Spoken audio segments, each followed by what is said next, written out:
Interesting खबर। देश में आईटी रिटर्न दाखिल करने वालों की संख्या अच्छी खासी बढ़ी है। सूत्रों से मिल रही जानकारी के मुताबिक 10 साल में आईटी रिटर्न दाखिल करने वालों की संख्या 120% बढ़ी है। जी हां, 120%। तरुण शर्मा मेरे सहयोगी पूरी खबर समझाएंगे। तरुण इस वक्त फोन लाइन के जरिए मेरे साथ जुड़ चुके हैं। तरुण, काफी इंटरेस्टिंग डेटा है ये, थोड़ा डिटेल दीजिए।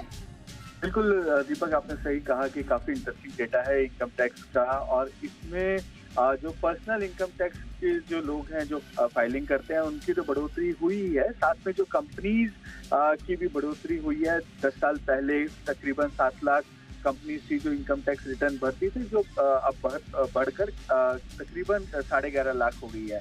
साथ ही जो फंड जो हैं जो देश में काम करते हैं उनकी संख्या भी इनकम टैक्स रिटर्न भरने में काफी बढ़ी है। इसके साथ साथ एक और इंटरेस्टिंग डेटा मैं बताना चाहूंगा कि जो 50 लाख रुपए से ज्यादा कमाते हैं उन पे जो टैक्स कलेक्शन है, उनसे जो टैक्स वसूला जाता है उसमें तकरीबन 76% की बढ़ोतरी हुई है। और वहीं जो मिडिल क्लास है, ये कहें कि 20 लाख से नीचे जो कमा रहा है, उनमें तकरीबन 60% की कमी आई है। ये कमी इस वजह से आई है क्योंकि जो टैक्स रेट है उसको समय समय पे वित्त मंत्रालय ने चेंज किया है। और जो निचली दर के जो लोग हैं या जिनकी कमाई कम है उनके लिए टैक्स में कटौती समय समय पे की गई है। इस वजह से इस प्रचलित धारणा को एकदम बदल सकता है कि साहब आप अमीरों से तो टैक्स लेते नहीं हैं और कम कमाने वालों से आप टैक्स का कंप्लायंस, उनसे बोझ बढ़ता है। अब आप बता रहे हैं कि 50 लाख रुपए वालों से जो आमदनी वाले ज्यादा हैं उनका टैक्स कलेक्शन बढ़ा है उनसे, और आम आदमी जो है, जो छोटी कमाई वाला आदमी है, उनसे टैक्स कलेक्शन कम हुआ है। तो ये पुरानी प्रचलित धारणा को बदलने वाले डेटा नहीं लगते तरुण?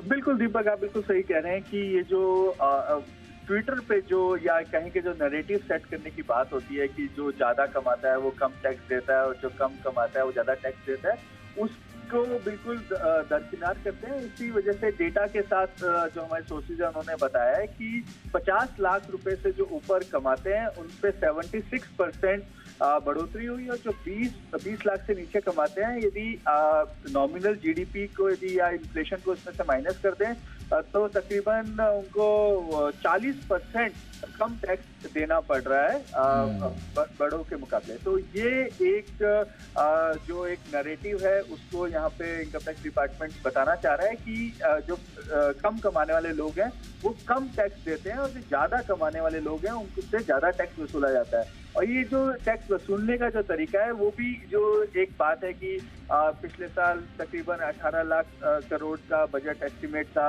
अब बढ़ के 22 लाख करोड़ किया गया है। तो ये जो कंप्लायंस बढ़ने की वजह से जो टैक्स कलेक्शन बढ़ रहा है, अब जो एक कहें कि इंफॉर्मेशन शेयरिंग बढ़ गई है, इस वजह से टैक्स कलेक्शन बढ़ रहा है। और तीसरी जो बड़ी वजह है कि जो इकोनॉमी में जो बढ़ोतरी हो रही है इसका फायदा भी टैक्स कलेक्शन में मिल रहा है। तो ओवरऑल देखें तो एक जो सबसे इम्पोर्टेंट 2 चीजें जो हमारे सोर्सेज हैं उससे निकल कर आई हैं, एक कि जो टैक्स फाइलिंग है वो उनमें काफी बढ़ोतरी हुई है, दूसरा मिडिल क्लास जो है वो कम टैक्स दे रहा है। एक चीज मैं और यहाँ पे जोड़ना चाहूंगा, जो नई टैक्स रिजीम है जो इस साल जिन्होंने टैक्स रिटर्न फाइलिंग करी है तो उन्होंने 74% नई टैक्स रिजीम को ऑप्ट किया है, जो एक काफी इंकरेजिंग है।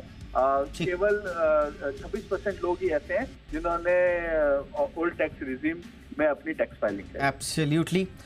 वैसे भी इस साल शुरुआत में जो डेटा आए थे मिनिस्ट्री ऑफ फाइनेंस की तरफ से, वो बताते थे कि 8.25 करोड़ से ज़्यादा इनकम टैक्स रिटर्न जो 23-24 में हुए हैं, 31/12/2023 तक के ये डेटा थे। वाई ऑन ईयर यानी कि ईयर ऑन ईयर अगर आप इंक्रीज देखेंगे तो 9% का है।